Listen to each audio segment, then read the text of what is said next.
श्यामा प्रसाद मुखर्जी जी की जो विचारधारा थी भारतीय जनता पार्टी ने वो छोड़ दी है और जम्मू कश्मीर में मुझे लग रहा है कि शेख मोहम्मद अब्दुल्ला की विचारधारा हमारी पार्टी में शामिल हो गई है। साथियों, अब मैं ये बर्दाश्त नहीं करता मेरे जैसा कार्यकर्ता, इसलिए मैं आज बड़ी मन से भारतीय जनता पार्टी के अध्यक्ष पद से और भारतीय जनता पार्टी के सभी पदों से, प्राइमरी मेंबरशिप से भी रिजाइन कर रहा हूं।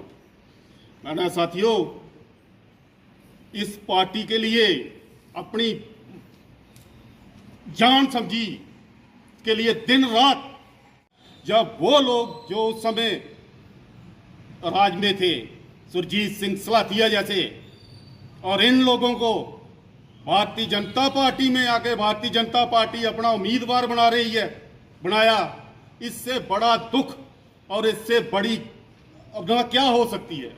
आज जिस दिन इन लोगों को शामिल किया होगा, मैं श्यामा प्रसाद मुखर्जी जी की आत्मा भी ऊपर से रो रही होगी कि जिन्होंने जम्मू कश्मीर को इस पोजीशन पर पहुंचाया था, आज वो लोग हमें चलाएंगे भारतीय जनता पार्टी को, जिनके खिलाफ हम संघर्ष करते रहे, हमारे सिर पड़वाते रहे, हमें गिरफ्तारियां करवा देते रहे। तो साथियों, ये as a Bharatiya Janata party की जिस विचारधारा से मैं जुड़ा हूं, मेरा मन, मेरी कॉन्शियस ये अलाउ नहीं करती कि ऐसे लीडरों के नीचे हम काम करें जो कि हमेशा जम्मू के खिलाफ रहे, हमेशा जम्मू की आवाज को दबाने की कोशिश करते रहे और हमारी विचारधारा के खिलाफ रहे। तो मैं सांबा की बीजेपी की हालत बताता हूं मैं आपको। और यहां पर हम पार्टी ने ऑफिस लिया था बस स्टैंड पर, कथूरिया वाइन शॉप है, उसके घर का, ये आपको मैं बता दूं, वो आई नहीं है। और उन्होंने एक दिन ऑफिस दिया, दूसरे दिन उसको ताला लगा दिया। दूसरे दिन जब हम गए, मैं भी जब गए तो वहां ताला लगा हुआ, उन्होंने कहा ये नहीं देंगे। हर जगह पार्टी ने, पूरा शहर हमने घूम दिया ऑफिस लेने के लिए, लेकिन भारतीय जनता पार्टी को किसी ने कार्यालय नहीं दिया। पूरे सांबा में हमें कार्यालय कमरा नहीं मिला, क्योंकि पार्टी का कोई लोग मजाक उड़ाते थे। मैंने उस वक्त अपने घर में पार्टी का कार्यालय चलाया साथियों, 1 महीना पूरा राशन अपने घर में, जितने भी लोग आते थे, बड़े बड़े अधिकारी संघ के घर में रहते थे मेरे। और बहस बिजलो दत्त की पूरी इलेक्शन 1 महीना मैंने अपने पूरा घर डिस्टर्ब करके लड़ाई, और पहली बार भारतीय जनता पार्टी का एमपी बना था उस समय साथियों, सांबा से, मतलब जम्मू से, बहस बिजलो दत्त जी। हमने यहां तक किया, अपने घर बर्बाद कर दिया, अपने बच्चों की जिंदगी तबाह कर दी, सिर्फ इस पार्टी के लिए दिन रात काम किया। जब भी किसी 12 बजे भी जरूरत पड़ी, 12 बजे रोड पर आए। साथियों, बहुत अफसोस से मुझे कहना पड़ रहा है कि आज इस किस्म के हालात पैदा कर दिए हैं कि अब पार्टी में रहना मेरे जैसे कार्यकर्ता के लिए बहुत मुश्किल है। ऐसी स्थिति बन रही है पूरे जम्मू में, कौन जिम्मेवार हो सकता है? जिम्मेवार हमारा जो नेतृत्व है अभी की जो लीडरशिप है, ये बिल्कुल ये एक ग्रुप है 4-5 लोगों का, बर्बाद कर दी उन्होंने बीजेपी। सर, क्या ये सबको पता है। दूसरी राजनीतिक पार्टी में शामिल हो सकते हैं? देखेंगे क्या होता है, आगे वाला समय बताएगा, लोगों से चर्चा करके। जिस तरह से विरोध चल रहा है भाजपा के कार्यकर्ताओं के साथ, क्या लगता है जो भाजपा 50+ का दावा कर रही है वो पूरा हो पाएगा? मैं कहता हूं डबल डिजिट में भी आ जाएंगे ना, जिस किस्म का काम, जिस किस्म की इन्होंने ये टिकटें बांटी हैं, अगर डबल डिजिट में भी आ जाए तो बहुत बड़ी बात है।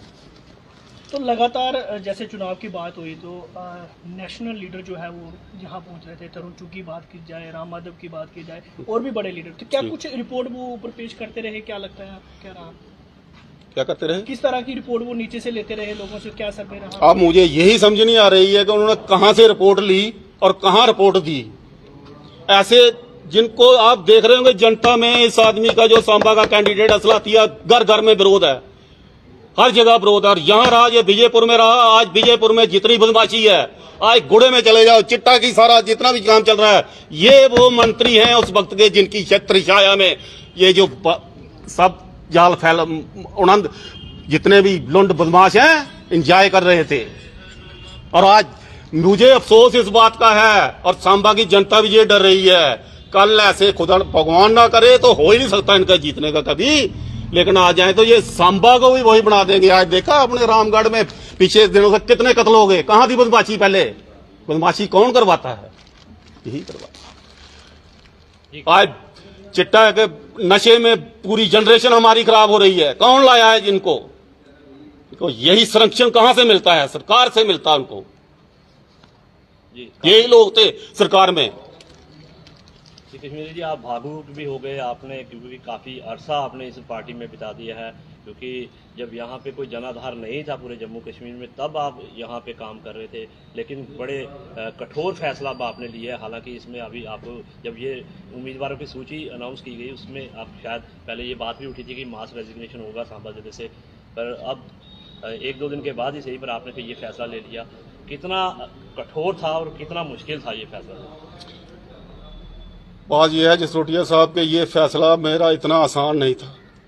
बहुत रोका, बहुत सोचा, बहुत, लेकिन मेरी अंतरात्मा जो है उसने मुझे नहीं रोका। अंदर से जो आत्मा मेरी वो कहती थी अब नहीं है तेरा रुकने का काम, यहाँ ऐसे कंट्री में नहीं रुकने का काम है। मजबूर होकर आज भी मेरे मन में, जिसमें 40 साल से और जिस पार्टी को अपने हाथों से खड़ा किया हो, आज उस संगठन को जब उस पार्टी को छोड़ना पड़ता है तो आप अंदाजा लगाइए क्या बीती होगी। लेकिन मैं मजबूर हूं और मेरे पास कोई रास्ता नहीं। ठीक, शुक्रिया। धन्यवाद।